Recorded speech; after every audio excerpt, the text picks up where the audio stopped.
Let's start it off the right way. What? Do you want to say anything to Shane after, about 50 episodes ago or something, you just Shane pretty hard? No, I didn't. Yeah, you did. That's insane. You I did? saw it was really hurtful. Yeah. Okay, so what did I say? Do you Said remember? it looked like I was a corpse underwater.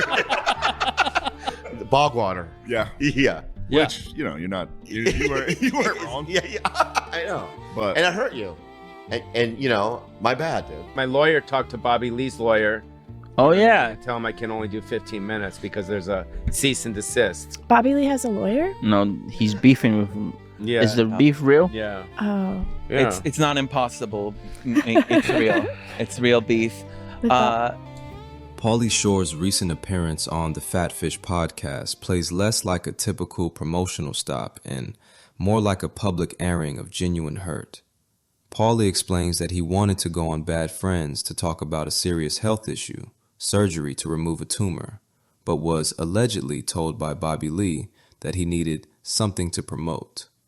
What stings Paulie isn't the business logic of that statement, but what it implies emotionally. To him, it sounds less like that's how podcasts work and more like you don't have value here unless you're useful. Bobby's changed, and it was weird because it started like I did a show with him and Nick Schwartzen up in Canada. It was probably about 2 years ago. And I just saw how he's changed. Like Hollywood changed? Very much so. Ozempic? Yeah. Ozempic. It's Ozempic. Well, that's part of it. Yeah, that's part of it. He's skinny, he's hot, he's sexy, confidence. Yeah, he believes in himself. He sees me and he goes like this. He kind of goes like that. He sees him like how we see him now. And before he didn't know how awesome he was. Right. Now he knows. Now he knows. Yeah, he's Mr. He knows Hollywood. everything. Mr. Hollywood, yeah. He's the best. Just like that. Like But you'll probably get like that too once you become more Maybe big. I can manage Bobby too.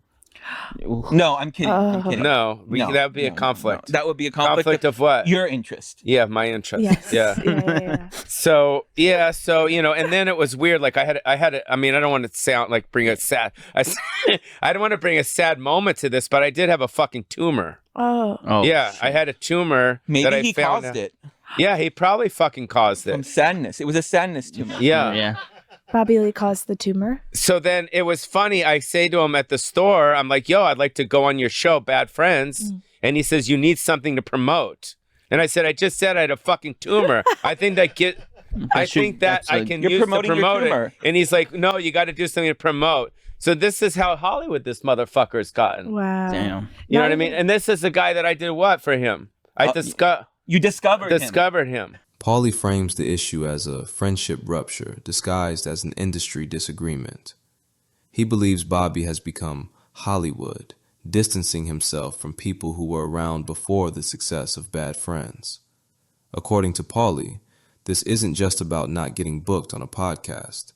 He claims Bobby now avoids him around the Comedy Store and other clubs, creating an awkward silence where there used to be familiarity. For Paulie, that avoidance hurts more than any explicit rejection. It suggests not just a closed door, but a refusal to even acknowledge the relationship. What intensifies Paulie's frustration is his belief that he helped Bobby early in Bobby's career. Whether that help came in the form of mentorship, opportunities, or simple support within the Comedy Store ecosystem, Paulie feels there's an unspoken debt that's being ignored. His complaint isn't framed as entitlement so much as disappointment. If you were there for someone before the spotlight, shouldn't that count for something after? While Paulie is voicing this hurt from the outside, a separate but related tension appears on Bad Friends itself. In a recent episode featuring Shane Gillis, Andrew Santino repeatedly brings up past comments Bobby made about Shane, pushing the topic into the open, despite Bobby's visible discomfort. He was a terrible joke. I just want to go back a little bit, back to your apology to Shane, because I do want to make it public on the show. Okay. Why are you trying to hurt my feelings, man? Okay, I'll be honest with you, okay? You want to get real? I don't know. I don't. Hey, Honcho, you want to get real, amigo? No. Reported? Yeah. I'll get real, dude. Brother, when he goes Spanish, he means it. Yeah. All right? Los pantalones, my amigo. Yeah. Okay? That's where I just ate. Yeah. I admire you. Shut the fuck up. That's worse. Give me a That's, shot. No, that's way give me worse. Give me a shot. Keep talking shit. I'd rather you. No. I'd rather you be Give mean. me a shot, amigo. All All right. right. All right. So let's be real for a second, okay? Yeah. And don't interrupt me, dude, because that's rude. If you keep talking like that, I'm gonna call ICE. All right. I'm not that type. No, They he- take Asians. yeah. Oh, they do? Oh yeah. They take Asians? They take 'em. Yeah. Please don't call then. Okay. All right. So, I love you so. You've been so nice to me, and I think we're friends. And I, you look at me in the eyes, fool. All right. All You right. can't find them. Yeah, All right. that was a good one. 1980 shit. I love it. That's my whole act. Yeah. So, I love you too, bud. All right. Get back to him. All right. And when I said it, I felt bad. When you texted me, it was a threat. Yeah, we're done or whatever. You're mean. I felt bad about it, dude. And I thought about it, and I'm like, I shouldn't have attacked you in that way. And I really admire you, and I hope you forgive me. I've totally forgiven. Okay, all right. I forgave Are we you. good with that now? I didn't need you to Yeah. do that. I thought that was wild that you did that. Yeah, I that's just kind of really wanted to good. set you up to That do was that. That was crazy. really Yeah, cool yeah. to do that. I love Yeah, you. we I did. love you. I love you. I love you. On the surface, it plays as a bit, classic bad friends energy, where Santino needles Bobby and Bobby squirms for laughs. But many viewers felt the moment cross from playful into pointed. For some fans, Santino's insistence felt unnecessary, even mean-spirited, especially because Bobby wasn't the one steering the conversation there. It followed a longer pattern where Bobby often becomes the emotional punching bag of the show. No, your mom got it all fixed out, and I'm glad that it. No, but you still make fun of her ride. I have and to, it's fucking yeah. crazy. Well, I have to. It's insane. Yeah. I have I'm to. Bobby Mom all the time. By the way, In fact, I go out in public, probably 10 times a day. That's been mentioned, and then you gotta go right. But your face is not really that happy. Your eye, look at that. You're like good. I get it. I get it every day. I didn't know when That's I. not your mom. Santino's role as the sharper, more confrontational co-host contrasts with Bobby's avoidance and vulnerability, and that imbalance can sometimes feel less like comedy and more like exposure. Taken together, these two situations create a strange mirror. Paulie Shore feels excluded because Bobby won't platform him unless there's clear promotional value. On Bad Friends, Bobby is pressured to be useful in a different way, by providing awkward, uncomfortable moments that fuel the show's dynamic. In both cases, usefulness becomes the unspoken currency.